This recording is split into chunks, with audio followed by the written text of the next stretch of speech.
Ginpabaskog sang International Criminal Court Appeals Chamber ang nauna nga desisyon sang Pre-Trial Chamber 1 nga ipabilin sa presohan si former President Rodrigo Duterte kangot sa kaso nga ginapangatuban sini nga crimes against humanity. Bukod silingon, dalayon na nga ginbasura sang appeals chambers ang tanan nga argumento kag ang ground of appeals nga ginpasa sang mga abogado ni Duterte. Unanimous nga boto o kung unanimous ang boto sang 5 ka mga miyembro sang appeals chamber agud nga dalayon nga ibasura ang pangabay sang depensa batok sa desisyon sang pre-trial chamber. Sa ginpagwa nga pahayag na paslawan ang depensa nga mapakita o kung matulid kung may sala ang pre-trial chamber sa pagbase sa panel of experts nga naghatag sang pinakabag-o nga update na anungod sa kahimtangan sang ikayong lawas ni Duterte. Ginkonsiderar man sang panel of experts ang duha ka report na anungod sa kondisyon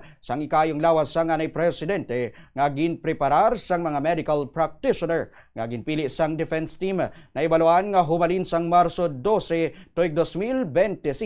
yara na sa detention facility sang ICC sa Dahig ang anay presidente. Sang Pebrero ginpatigayon ang confirmation of charges hearing agud matungod kung ipasaka bala sang judges ang kaso sa para o kung ang kaso para sa trial.